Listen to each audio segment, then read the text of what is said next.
नमस्कार, मैं आकाश Agarwal AP switches से या फिर ये कहूँ कि एपी होम ऑटोमेशन से आज कुछ ऑटोमेशन के बारे में डिस्कस करेंगे। लेकिन उससे पहले मैं एक मार्केट ट्रेंड के बारे में डिस्कस करना चाहता हूँ। मार्केट में आजकल एक ट्रेंड चल रहा है हर चीज़ को स्मार्ट बनाने का। पहले नॉर्मल टीवीज आते थे, अब स्मार्ट टीवीज आने लग गए। पहले नॉर्मल एसीज आते थे, अब स्मार्ट एसी आने लग गए। स्मार्ट रेफ्रिजरेटर्स भी आने लग गए। लेकिन स्मार्ट होता क्या है एक्चुअल में, मैं आपको बताता हूँ। जब भी किसी भी हम इलेक्ट्रिकल अप्लायंस को इंटरनेट से कनेक्ट कर देते हैं तो वो स्मार्ट हो जाता है। किसी भी चीज़ को अगर हम इंटरनेट के थ्रू रन कर पा रहे हैं या फिर अपने फ़ोन से रन कर पा रहे हैं तो वो चीज़ स्मार्ट कहला सकती है। लेकिन मार्केट के अंदर जब आप एक एसी खरीदने जाएंगे, लेट सपोज, तो आपको पता चलेगा कि आप एक नॉर्मल एसी जो कि 30-35 हज़ार रुपये का मिल जाता है, स्मार्ट एसी वही 55-60 हज़ार रुपये का आपको मिलेगा। टीवी के अंदर भी आप 15-20 हज़ार एक्स्ट्रा पे कर रहे होंगे और अप्लाइंसेस के अंदर ये बहुत एक्सपेंसिव पड़ जाता है। मैं खुद अभी एक शोरूम में गया था, तो वो मेरे को एक पूरा स्मार्ट होम बेच रहे थे। एक पूरे घर को स्मार्ट करने का क्या तरीका बताया। तो उन्होंने हर अप्लाइंस मेरे को एक स्मार्ट बेचा और पता चला कि वो मुझसे 5 लाख रुपए एक्स्ट्रा चार्ज कर रहे थे एक घर को स्मार्ट होम बनाने के लिए। कि क्या ये इतना नेसेसरी है? क्या ये इतना एक्सपेंसिव होना ज़रूरी है? मैं आपको बताता हूँ स्मार्ट स्विचेस के बारे में।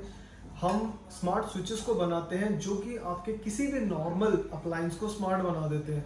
हमारे स्विचेस से कनेक्ट करने के बाद आप एक नॉर्मल एसी को स्मार्ट तरीके से हमारी ही एप्लीकेशन डाउनलोड करके चला सकते हैं। तो फिर क्या ज़रूरत है आपको 20-20 हज़ार, 35-35 हज़ार रुपये एक्स्ट्रा पे करने की स्मार्ट एसी खरीदने के लिए? आप जस्ट उसके अंदर उस एसी को हमारे स्विच से अगर आप कनेक्ट करेंगे तो वो स्मार्ट हो जाएगा। वो आप अपने फ़ोन में एक एप्लीकेशन को डाउनलोड करके इस स्विच को आप दुनिया में कहीं से भी बैठकर रन कर सकते हैं। आप उसका टेम्परेचर कंट्रोल कर सकते हैं। आप सारे स्मार्ट फीचर्स को जस्ट एक छोटा सा स्विच लगा के कंट्रोल कर सकते हैं। तो पूरा स्मार्ट डिवाइस खरीदना बहुत ही अननेसेसरी है। इसी तरीके से नॉट जस्ट एप्लीकेशन के थ्रू, आप ऑब्वियसली टच करके तो इसे यूज़ कर ही सकते हैं। These are touch switches. आप इसको वॉइस असिस्टेंस के थ्रू भी यूज़ कर सकते हैं। अगर आप एप्पल का फ़ोन यूज़ करते हैं तो आप सीरी के थ्रू इसको यूज़ कर सकते हैं। गूगल एंड्रॉयड के फ़ोन के अंदर गूगल के थ्रू, या फिर आपके घर के अंदर अगर एलेक्सा होता है तो आप उसकी तरह भी उससे भी यूज़ करा जा सकता है। जैसे कि मैं आपको अभी करके दिखाता हूँ। Alexa, AP lights off. Okay. Alexa, AP lights on. Okay.